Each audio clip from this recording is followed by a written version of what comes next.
السلام عليكم ورحمة الله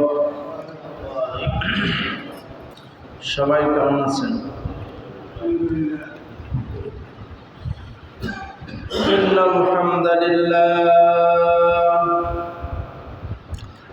الحمد لله نحمده ونستعينه ونستغفره ونعوذ بالله من شرور أنفسنا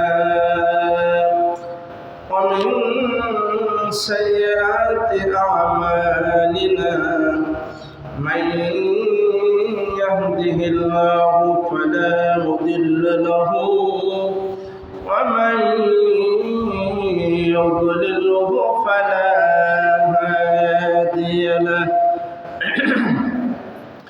أشهد أن لا إله إلا الله وأن محمدا عبده ورسوله صلى الله عليه وعلى آله وسلم أرسله بالحق بشيرا ونذيرا وداعيا إلى الله بإذنه وسراجا منيرا أما بعد فأعوذ بالله من الشيطان الرجيم بسم الله الرحمن الرحيم إن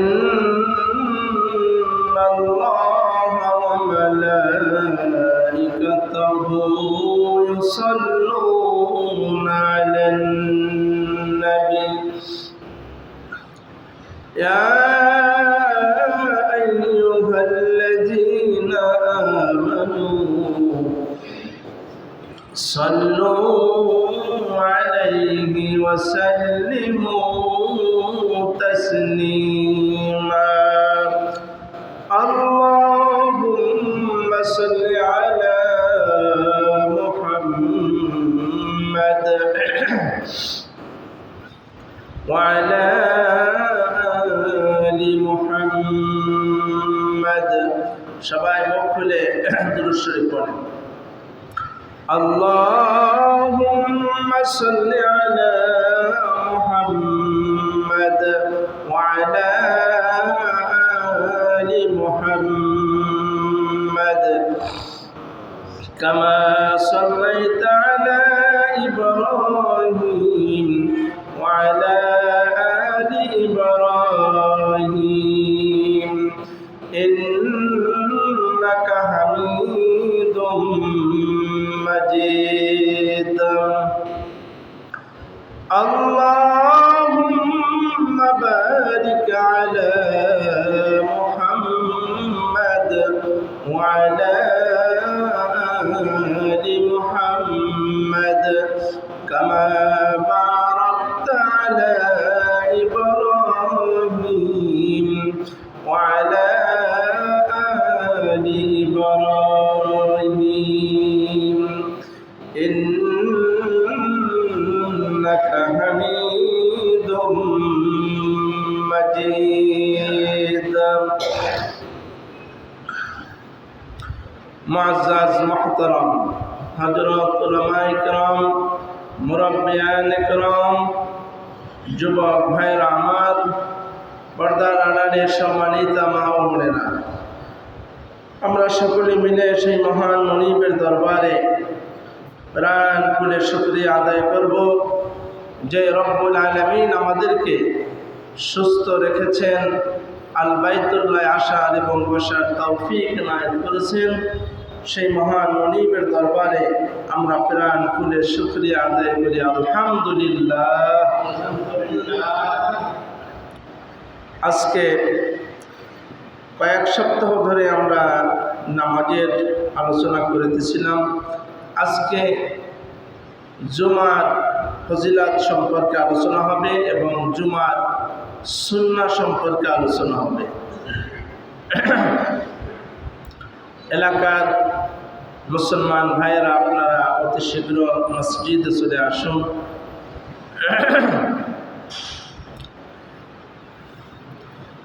সহিহ মুসলিমের বর্ণনা দ্বিতীয় খণ্ড 585 নং হাদিস।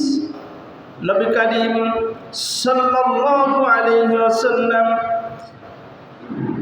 তিনি ইরশাদ করেছেন, সূর্যের নিচে সর্বশ্রেষ্ঠ দিন হলো জুমার দিন। এই দিনে আদম আলাইহিস সালাতু ওয়াস সালামকে আল্লাহ পাক রব্বুল আলামিন সৃষ্টি করিয়াছিলেন এবং এই দিনে তাকে জান্নাতে প্রবেশ করানো হয়েছিল এবং এই দিনেই তাকে জান্নাত থেকে বের করা হয়েছিল। অতএব ইসলামের সবচেয়ে গুরুত্বপূর্ণ কাজগুলি সব এই শুক্রবার দিন হয়ে থাকে। সুনান ইবনে মাজার মধ্যে এসেছে প্রথম খণ্ড 344 নং হাদিস। রাসূল করিম সাল্লাল্লাহু আলাইহি ওয়াসাল্লাম ইরশাদ করেন, সকল দিবসের নেতা ও আল্লাহর নিকট সবচেয়ে মর্যাদাময় দিন হলো জুমার দিন। এই দিনটি আল্লাহর নিকট ঈদুল আজহা এবং ঈদুল ফিতরের চাইতেও আল্লাহর কাছে সবচেয়ে বেশি মর্যাদাময়। জোরে সরে বলুন সুবহানাল্লাহ। ঈদের দিনের চাইতে জুমার দিনটাও ঈদের দিন হাদিসে আসছে। এই দিনে 5টি বৈশিষ্ট্য রয়েছে। এই দিনে আল্লাহ আদম আলাইহিস সালাতু ওয়াস সালামকে সৃষ্টি করেছিলেন। পৃথিবীতে আদম আলাইহিস সালাতু ওয়াস সালাম অবতরণ করেছিলেন, তাও এই শুক্রবার দিন। আদম আলাইহিস সালাতু ওয়াস সালাম ইন্তেকাল করেন, তাও এই শুক্রবার দিন। এই দিনে আদম আলাইহিস সালাতু ওয়াস সালাম যে দোয়া করেছিলেন, তার ভুল হয়েছিল, গন্ধক খেয়েছিলেন। তার এই ভুলের জন্য যে আল্লাহর কাছে দোয়া করেছিলেন, সেই দোয়া ওই শুক্রবার দিন কবুল হয়েছিল। আর এই দিনে কিয়ামত সংঘটিত হইবে। অতএব শুক্রবার দিন হচ্ছে সবচেয়ে শ্রেষ্ঠ দিন। দিনের মধ্যে সবচেয়ে মর্যাদাপূর্ণ দিন হলো শুক্রবার দিন। সুনানে আবু দাউদের মধ্যে এসেছে প্রথম খণ্ড 275 নং হাদিস।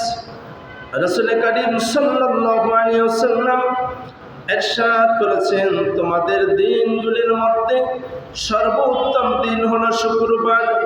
কাজেই এই দিনে তোমরা আমার জন্য বেশি বেশি দোয়া করো, দুরূদ পাঠ করো, কারণ তোমাদের দুরূদগুলি আমি নবীর কাছে পেশ করা হবে। সাহাবায়ে কেরাম প্রশ্ন করলেন, ইয়া রাসূলুল্লাহ, আপনি তো ইন্তেকাল করবেন, মাটির সাথে মিশে যাবেন, আপনার কাছে কিভাবে দুরূদ পৌঁছাবে? নবীজি বললেন, আমার সাহাবীরা শোনো, আল্লাহ পাক রব্বুল আলামিন আমার এবং সমস্ত নবীদের দেহ মাটির জন্য বক্ষণ করা হারাম করে দিয়েছেন। কোন নবীদের দেহ কোনো মাটি স্পর্শ করতে পারে না। সুবহানাল্লাহ। নবীদেরকে যেভাবে কবরে রাখা হয়, কিয়ামত পর্যন্ত ওই রকম তরুতাজাই লাশ থাকবে। সুবহানাল্লাহ।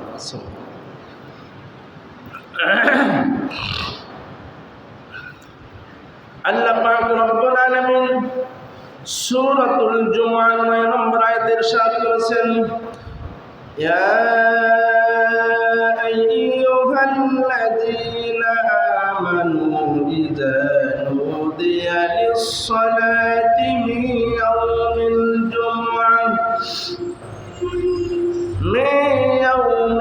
জুমআতি ফাসআউ ইলা যিকরিল্লাহি ওয়া দারুল বাই'আ যালিকুম খায়রুল লাকুম ইন কুনতুম তা'লামুন।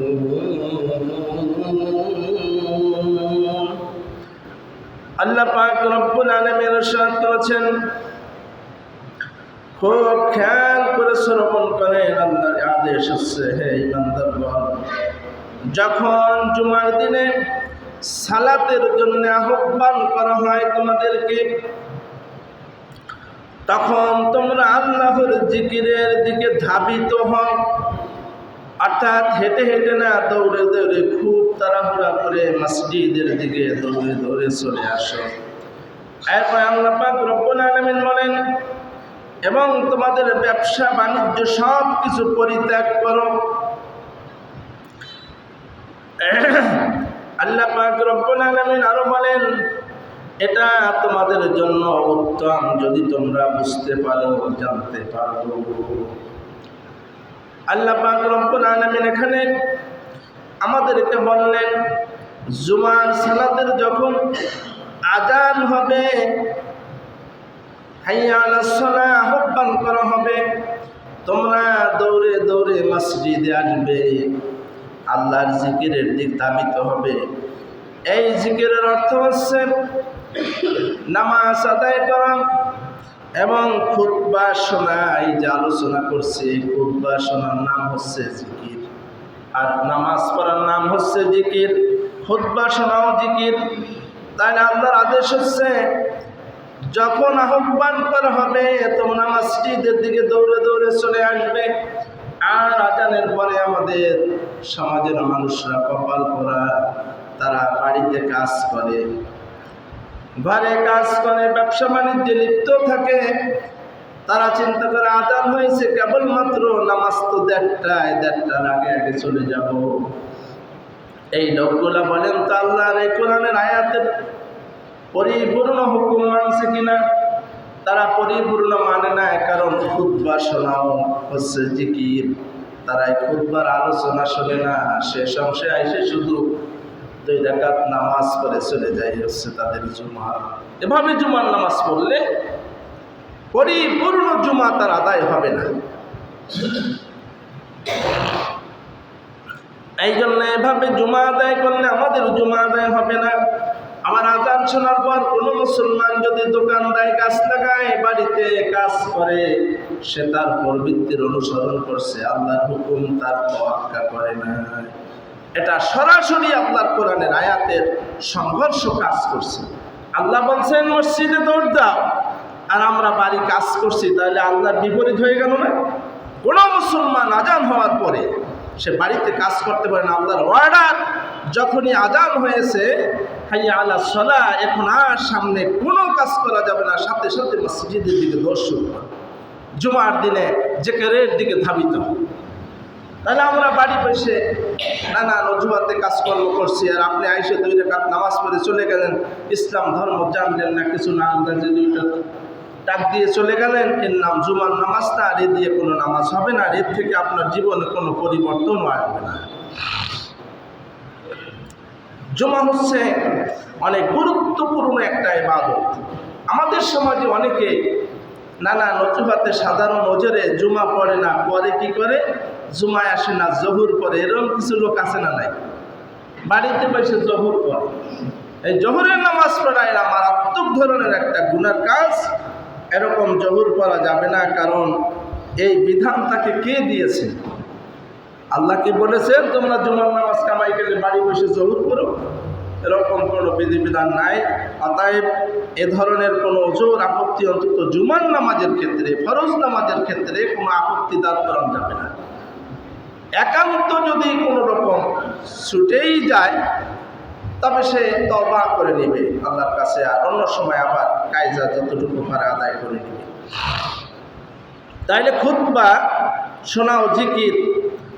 তবে দুঃখের বিষয় হলো আমাদের সমাজে যেই পাগলামিগুলা চালু হয়েছে, সেটা হচ্ছে আমাদের এই যে খুতবা শোনা জিকির, এটার অর্থ করে নিয়েছে আমরা তো শেষে খুতবা বলি।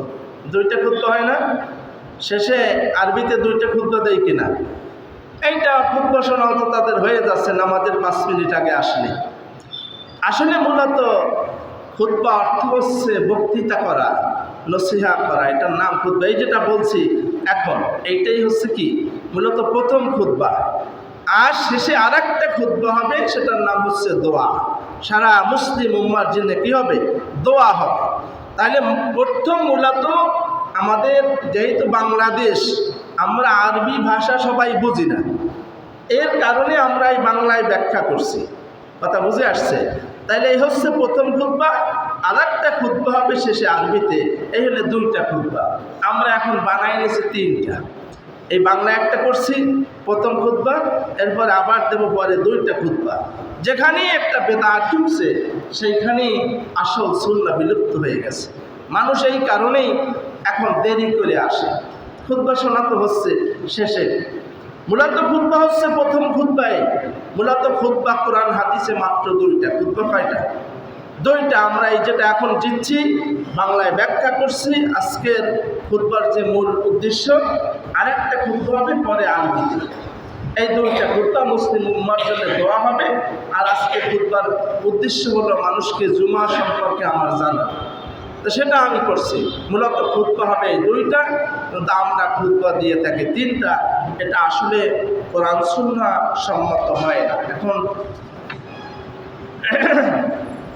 এভাবে সমাজে প্রচলিত হয়ে গেছে, তাই হচ্ছে এই আর কি। আস্তে আস্তে আল্লাহ তাআলা যেন আমাদের এগুলা পরিবর্তন করার তৌফিক দান করে। সকলে বলুন আমিন। সহিহ বুখারী, সহিহ মুসলিমের বর্ণনা, দ্বিতীয় খণ্ড 591 নং হাদিস। নবী করিম সাল্লাল্লাহু আলাইহি ওয়াসাল্লাম ইরশাদ করেছেন, জুমার সালাত পরিত্যাগের অভ্যাস আমাদের অবশ্যই ছাড়তে হবে। কোনো ব্যক্তি যদি জুমার নামাজ কামাই দিয়ে থাকে, সে যেন এই অভ্যাস পরিবর্তন করে। নবীজি বলেছেন, যারা জুমার নামাজ ত্যাগ করে মাঝে মাঝে, তাদের অন্তরে আল্লাহ পাক মোহর মেরে দিবে। এই মোহর মারার অর্থ হচ্ছে ওই লোকটা ইসলাম থেকে গাফেল হয়ে যাবে, তার ইসলাম ভালো লাগবে না, নামাজ ভালো লাগবে না, হজ নসিহত ভালো লাগবে না, রোজা ভালো লাগবে না, লোকটা শয়তানের পথে পরিচালিত হবে। আর একটা অর্থ হচ্ছে তিনি মুনাফিকের অন্তর্ভুক্ত হয়ে যাবে। নাউযুবিল্লাহি মিন যালিক। যারা ইচ্ছা করে তো জুমার নামাজ ছেড়ে দেয়, কোনো যুবক, কোনো মুরব্বী, তাদের নাম মুনাফিকের দপ্তরে লেখা হয়। এই জন্য আল্লাহ তাআলা যেন আমাদের এই ধরনের জুমা ত্যাগকারী থেকে আল্লাহ হেফাজত করে। সকলে বলুন আমিন। সহিহ মুসলিমের বর্ণনা, দ্বিতীয় খণ্ড 588 নং হাদিস। নবী করিম সাল্লাল্লাহু আলাইহি ওয়াসাল্লাম ইরশাদ করেন, যদি কেউ সুন্দর রূপে ওযু করে, খুব খেয়াল করে শোনেন, আল্লাহ রাসূল বলেছেন, যদি কেউ সুন্দর রূপে ওযু করে, এরপর জুমার সালাতে উপস্থিত হয় এবং নীরবে মনোযোগের সাথে ইমামের খুতবা বা বক্তৃতা শ্রবণ করে, তবে সে জুমা থেকে পরবর্তী জুমা পর্যন্ত 7 দিন, এবং নবীজি বলেছেন আরো অতিরিক্ত 3 দিন, মোট 10 দিনের মধ্যে যত সগীরা গুনাহ হবে, সমস্ত গুনাহগুলি রব্বুল আলামিন তাকে মাফ করে দিবেন। সুবহানাল্লাহ। শুধু তাই নয়, নবীজি বললেন যে ব্যক্তি সুন্দর করে আগেভাগে মসজিদে আসবে আর মনোযোগ দিয়ে খুতবা শুনবে, সে যেন জিহাদ করার সওয়াব পেয়ে গেল। এক ব্যক্তি জিহাদে যাওয়া ফরজ, কত বড় ইবাদত, সেই ব্যক্তি জিহাদে যাওয়ার সওয়াব পেয়ে যাবে। সুবহানাল্লাহ, সুবহানাল্লাহ। সহিহ বুখারীর বর্ণনা, প্রথম খণ্ড 308 নং হাদিস। রাসূল করিম সাল্লাল্লাহু আলাইহি ওয়াসাল্লাম ইরশাদ করেন, যদি কোনো ব্যক্তি পদদয় আল্লাহর রাস্তায় ধুলো দূষিত হয়, তবে সেই পদদয় জাহান্নামের জন্য হারাম হয়ে যাবে। সুবহানাল্লাহ। নবীজি বলেছেন, কোনো ব্যক্তি যদি পা দিয়া হেঁটে হেঁটে 5 ওয়াক্ত জামাতে আসে, আমার জুমার দিন হইলে আগে ভাগে মসজিদে আসে, যে পা দিয়া মসজিদে 5 ওয়াক্ত হাজিরা দেয়, নবীজি বলেছেন ওই পাও কখনো জাহান্নামের আগুন স্পর্শ করবে না। সুবহানাল্লাহ। এই জন্য খবরদার, আমাদের দূর থেকে যারা জামাতে হেঁটে আসবেন তাদের ফজিলত আরো বেশি রয়েছে। এই জন্য আমরা যারা একটু দূরে, অনেক সময় বাড়িতে বসে নামাজ পড়ি, আসলে আপনি জামাতে যত দূর থেকে আসবেন ফজিলত তত বেশি হবে, সওয়াব তত বেশি পাবেন। এই জন্য আমাদের জামাতে দূর থেকে হেঁটে হেঁটে আসা উচিত। সুনানে আবু দাউদের মধ্যে এসেছে প্রথম খণ্ড ৯৪ নং হাদিস। নবী করিম সাল্লাল্লাহু আলাইহি ওয়াসাল্লাম ইরশাদ করেছেন, যদি কেউ জুমার দিন গোসল করে, অনেকগুলাই হাদিসটা অনেকগুলো সুন্নাতের কথা আসছে, খেয়াল করেন ভালো করে। নবীজি বলেছেন, যদি কোনো ব্যক্তি জুমার দিন গোসল করে আসে, সে একটা সুন্নাতের সওয়াব পেয়ে যাবে। আর একটা সুন্নাতের ফজিলত হচ্ছে ৫০ জন শহীদের মর্যাদা আল্লাহ দান করবে। সুবহানাল্লাহ, সুবহানাল্লাহ। এক একটা সুন্নার মর্তবা কত! শুধু তাই নয়, নবীজি আরো বললেন, সুগন্ধি ব্যবহার করে যারা মসজিদে আসবে তারা একটা সুন্নাতের সওয়াব পেয়ে যাবে। এরপরে নবীজি ৩ নম্বরে আবার বললেন, যে ব্যক্তি ভালো পোশাক পরিধান করে মসজিদে আসবে সে একটা সুন্নাতের সওয়াব পেয়ে যাবে। সুবহানাল্লাহ। এখানে আল্লাহ পাক রব্বুল আলামিন কোরআনে কারিমে বলেছেন, ইয়া আইয়ুহাল্লাযীনা আমানু খুযু যিনাতাকুম ইনদা কুল্লি মসজিদ। আল্লাহ পাক রব্বুল আলামিন বলেন, হে ইমানদারগণ, তোমরা যখন মসজিদে আসবে তখন তোমরা তোমাদের উত্তম পোশাক পরিধান করে মসজিদে প্রবেশ করবে। একটু বিবেক দিয়ে খেয়াল করে, আমরা মসজিদে আসি একটা গেঞ্জি গায়ে দিয়ে একটা লুঙ্গি পরে, অথচ আমরা কোনো অফিস আদালতে যখন যাই, কোনো চাকরির স্থানে যাই, তখন আমাদের সবচেয়ে ভালো পোশাক, ভালো জুতা, ভালো দামি শার্টটা পরে যায়, ঠিক না? আচ্ছা বলেন তো, দুনিয়ার কোনো অফিস আদালতের বস, এমপি, মন্ত্রী, তাদের মর্যাদা বেশি না আমার রবের মর্যাদা বেশি? আমার যদি মর্যাদা রবের কাছে আমার বেশি হয়, আল্লাহর মর্যাদা যদি আমার কাছে বেশি হয়, তা আল্লাহর দরবারে আসলাম ফকিরের মতো। আর দুনিয়ার এমপি, মন্ত্রী, আত্মীয় স্বজনের বাড়ি গেলাম ভিআইপি পাবে, তাহলে মর্যাদা কি দেওয়া হলো কম না বেশি? উল্টা হয়েছে না? এটা বুঝেন যে আমরা সরাসরি আল্লাহর দরবারের মেহমান। এটা জান্নাত বলা হয়েছে হাদিস শরীফ। আর আল্লাহর সরাসরি কোরআনের কথা, খুযু যিনাতাকুম ইনদা কুল্লি মসজিদ। তোমরা আমি আল্লাহর দরবারে আসবে ফকিরের মতো না, তোমার সবচেয়ে উত্তম ভালো পোশাক পরিধান করে মসজিদে প্রবেশ করো। কারণ এটা আল্লাহর দরবার, এই অনুভূতি ফিল করা লাগবে। কার দরবারে আসছি আমরা? আল্লাহর দরবারে। আল্লাহ হচ্ছেন তামাম পৃথিবীর স্রষ্টা রব, যিনি খালেক। ফি সিত্তাতি আইয়াম, যে এত তামাম পৃথিবীটাকে মাত্র 6 দিনে সৃষ্টি করেছে। ঠিক কত ক্ষমতামান রব। আমাদের একটা মাদ্রাসা কবে ধরেছি আজ পর্যন্ত উঠাইতে পারি না, এখনো আদা দিয়ে পড়ে আছে। কত মাস হয়ে গেল। আর যে আল্লাহ তামাম পৃথিবী সব কিছু মাত্র 6 দিনে সৃষ্টি করেছে, সেই মহান রবের ক্ষমতার সাথে কারো তুলনা হবে?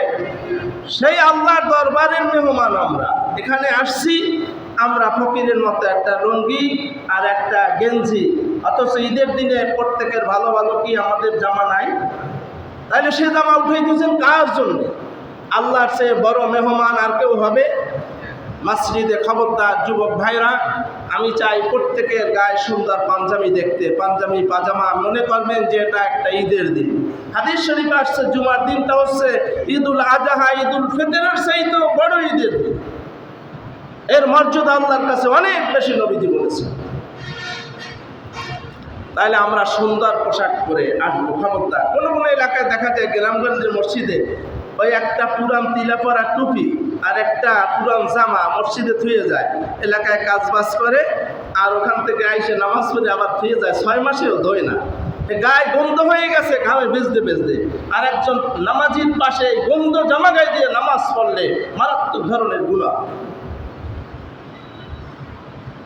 এই জং পরা টুপিতে নামাজ পড়ে আমি জান্নাতে যাইতে চাই, আল্লাহরে এইরকম মূল্যায়ন করতে পারছেন? আমার রবকে মূল্যায়ন করতে হবে যথাযথভাবে। আমা কাদারুল্লাহ হাক্কা কদরি, আল্লাহ তাআলা বলছেন তোমরা আমি আল্লাহকে যথাযথভাবে মূল্যায়ন করতে পারো না। আল্লাহ বলছেন তোমরা যাকে সিজদা করো, হিন্দুদেরকে লক্ষ্য করে বলছেন, আমাদের মুসলমানের মধ্যেও তো আছে, কবরকে সিজদা করে না? আল্লাহ বলছেন তোমরা যাদেরকে সিজদা করো, মুর্দা, সে তো একটা মাছিও বানাইতে পারে না, জুবাবা মাছি, একটা মাছি সৃষ্টি করতে পারে না, তাকে তোমরা সিজদা করো। তার মানে তোমরা আল্লাহকে চিনতে পারো না, বুঝতে পারো না। আল্লাহ তাআলা বলছেন করো।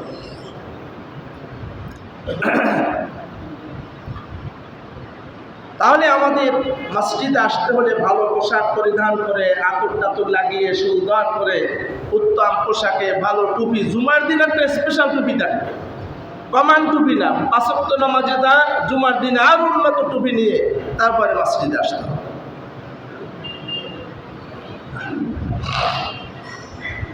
এরপরে নবী করিম সাল্লাল্লাহু আলাইহি ওয়াসাল্লাম বলেন, হেঁটে হেঁটে যারা মসজিদে আসবে একটু দূরে গাড়ি নিয়ে চলে আসে বস করে, যাদের অনেক দূরে তাদের কথা ভিন্ন, কিন্তু আধা মাইল দূরে তাও তিনি বাইক নিয়ে চলে আসেন।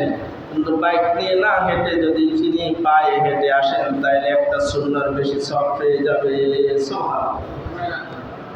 শুধু তাই নয়, নবী করিম সাল্লাল্লাহু আলাইহি ওয়াসাল্লাম বলেন, সকাল সকাল মসজিদে যে ব্যক্তি গমন করবে তিনি সুন্নাহ সম্মত মসজিদে আসলেন এবং একটা সুন্নাহর সওয়াব পেয়ে যাবেন।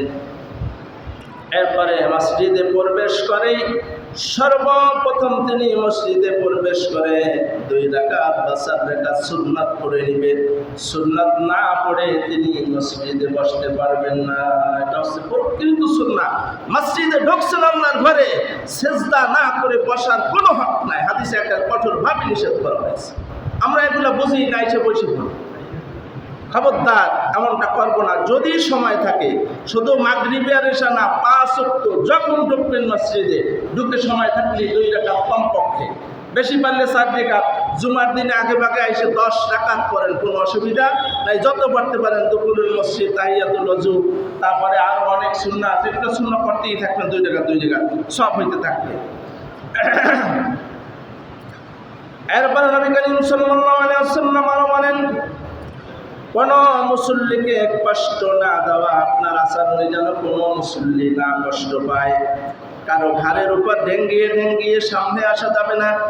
অনেক জায়গায় দেখা যায় অনেক মুসল্লি, বড় বাজার, মসজিদ ভরে গেছে, একজন নেতা আসছে, সলিমুদ্দিন নেতা, এখন সবাই এরকম ভাগ করতে করতে সামনে আসে। এরকম আছে না, দেখছেন না? মসজিদ ভরে গেছে, সে আসছে শেষে, এখন এই সব ঠেলে ঠেলে ঠেলে ঠেলে তার সামনের কাতারে আসা লাগবে। তার সামনের কাতারে আসতে হলে আপনি আরো আগে আসেন না কেন? কোনো মসজিদে এরকম ঘাট ডেঙ্গিয়ে ডেঙ্গিয়ে সামনে আসা একেবারে মারাত্মক ধরনের গুনাহ। কোনো মানুষকে কষ্ট দেওয়া যাবে না, এটা নবীজি কঠোরভাবে নিষেধ করেছেন। আপনি যত বড় নেতা, মসজিদে কোনো নেতা চলবে না। এখানে মানুষ হিসেবে আমরা সবাই সমান। কথা বুঝে আসছে? গরিব ধনী, ঠেলাওয়ালা, রিস্কাওয়ালা সব এক কাতারে দাঁড়াইতে হবে, গায়ে গায়ে মিশে মিশে। এখানে কোনো অহংকার চলবে না। আপনি নেতা, পিছনে আইছেন, পিছনে বসবেন, এখানে কোনো বৈষম্য চলে না। এটা আল্লাহর ঘর।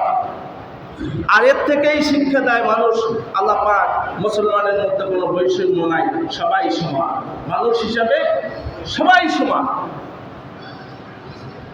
তাহলে কারো ঘাট ডেঙ্গিয়ে সামনে যাওয়া যাবে না।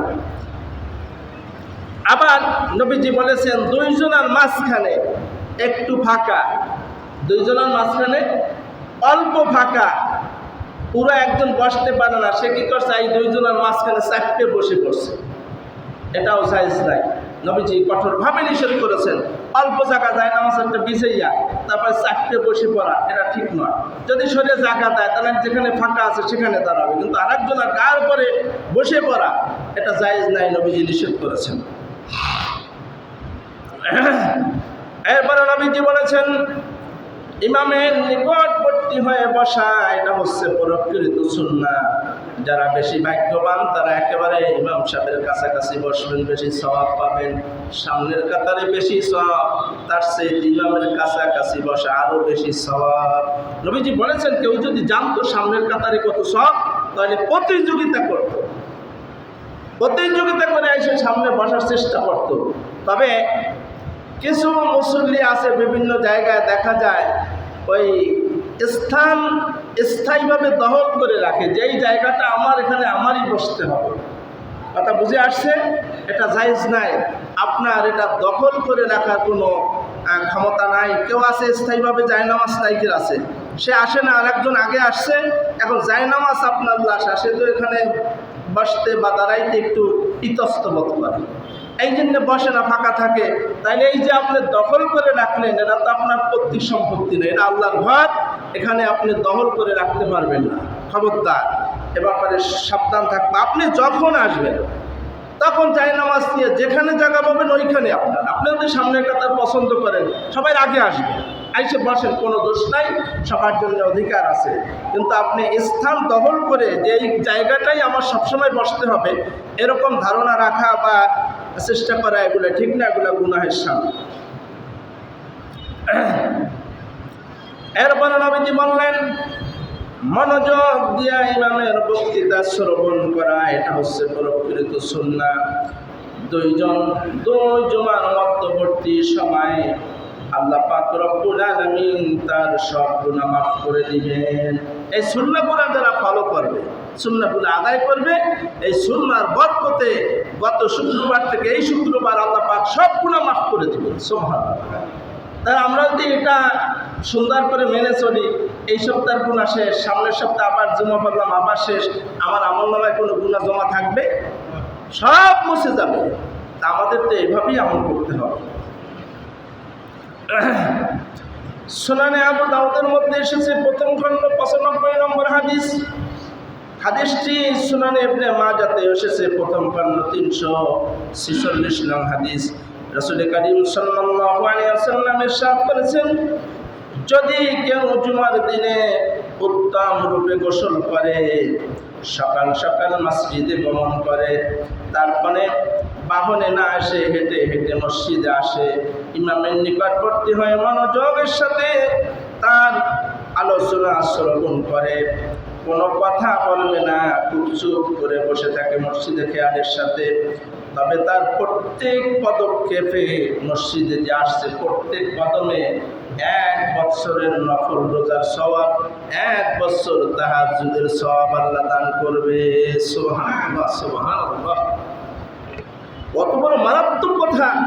প্রত্যেক কদমে 1 বছর নফল সিয়ামের সওয়াব, আবার সারা বছর তাহাজ্জুদের সওয়াব দিবে যারা এই সুন্নাহসম্মত মসজিদে এসে মসজিদের আদব রক্ষা করে নামাজ পড়বে। সুবহানাল্লাহ, সুবহানাল্লাহ।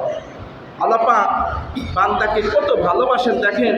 সওয়াবের ক্ষেত্রে আল্লাহ পাক সাথে সাথে গুণ বাড়াই দেন, আর পাপ কিন্তু বাড়ায় না। পাপ একটা করলে 10টা হবে, 700 হবে, এরকম হাদিস শুনছেন আছে।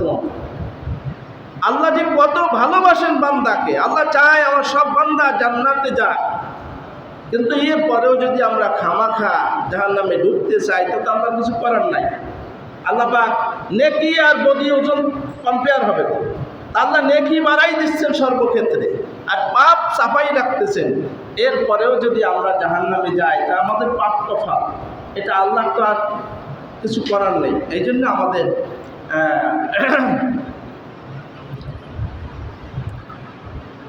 আলবানী সহিহ তারগীবের মধ্যে এসেছে প্রথম খণ্ড 168 নং হাদিস। রাসূল করিম সাল্লাল্লাহু আলাইহি ওয়াসাল্লাম ইরশাদ করেন, যদি কেউ জুমার দিনে উত্তম রূপে গোসল করে এবং প্রথম প্রহরী মসজিদে রওনা দেয়, তবে ওই ব্যক্তির আমলনামায় একটা উট কুরবানি করার সওয়াব দেওয়া হবে। সুবহানাল্লাহ, সুবহানাল্লাহ। এই সব হাদিসগুলাকে ফলো করতেছেন, সব জায়গায় কিন্তু আগে ভাগে আসার কথা বলছি। প্রথমেই কোরআনে বলছিল আল্লাহ পাক যে আজান হওয়ার সাথে সাথে মসজিদে ধাবিত হবে, আর এখানেও দেখেন প্রথম প্রহরে যারা মসজিদে আসবে, সর্বপ্রথম যে আসবে তাকে একটা উট সাদাকা করার সওয়াব দিয়ে দেওয়া হবে। সুবহানাল্লাহ। এরপরে নবীজি বললেন, 2 নম্বরে যে ব্যক্তি মসজিদে প্রবেশ করবে তাকে একটা গরু কুরবানি করার সওয়াব দেওয়া হবে। 3 নম্বরে যে ব্যক্তি মসজিদে প্রবেশ করবে তাকে একটা বকরি সাদাকা করা বা কুরবানি করার সওয়াব দেওয়া হবে।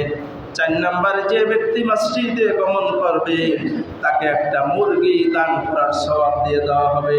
5 নম্বরে যে আসবে তাকে একটা ডিম দান করে দেওয়ার সওয়াব দেওয়া হবে। সুবহানাল্লাহ। সেই সব ফজিলতগুলো রয়েছে যারা মসজিদে আগে আসবে। আমাদের কপাল পোড়া, দেখেন 101টা হয়ে গেছে, এখনো মসজিদ খালি।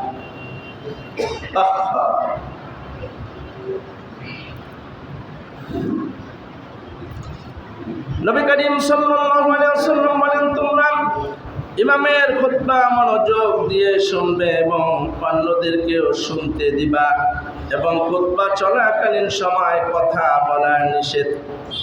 কথা বলা, খুতবা চলাকালীন সময় যদি কেউ কথা বলে এটা মারাত্মক ধরনের গুনাহ হবে। এমনকি নবীজি বলেছেন যে একজনে কথা বলছে আর একজনে সেটা মুখ থেকে নিষেধ করতে পারবে না। নবীজি বলছেন মুখ থেকে আর একজনে কথা বলছে, এই চুপ থাকো, এরকমও বলা জায়েজ নাই। শুধু ইশারা করা যেতে পারে, মুখ থেকেও বলা যাবে না। এরপরে নবীজি বলেছেন যদি সে কথা বলে আর একজন কথা বলে মুখ থেকে নিষেধ করে বা কোনো নাড়াচাড়ি করে ইচ্ছাকৃত কাশি দেয়, তাহলে জুমায় কোনো সবই হবে না, সব বাতিল হয়ে যাবে। মসজিদের আদব রক্ষা করতে হবে। এখানে কোনো ধরনের ফালতু কথা বা কোনো আলোচনা, এদিক সেদিক অমনোযোগী কিছু লাড়ানো ছাড়ানো, কাশি দেওয়া, এগুলো কোনো রকম জায়েজ নাই। তাহলে তার জুমার কোনো সব হবে না। কত ভয়ঙ্কর কথা, আমাদের কত আদবের খেলাফ হয়ে যায়। খবরদার, এগুলো থেকে আমরা যেন বিরত থাকতে পারি।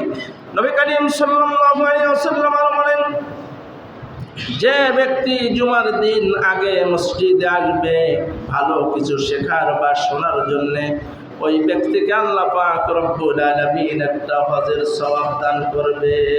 সুবহানাল্লাহ। আল জুমআতু হাজ্জুল মাসাকিন, একটা কবুল হজের সওয়াব দেওয়া হবে। তবে সব হাদিসগুলা, কোরআনের আয়াতগুলি যে পড়ে পেয়েছি, সেখানে সব তার কথা হচ্ছে মসজিদে আগে আসা লাগবে। আযানের সাথে সাথে মসজিদে দৌড়ে দৌড়ে চলে আসতে হবে। আমরা আসি সবার শেষে, যারা এই সবার শেষে নামাজ পড়তে আসে এদের পরিপূর্ণ জুমা আদায় হবে না, হবে না, হবে না।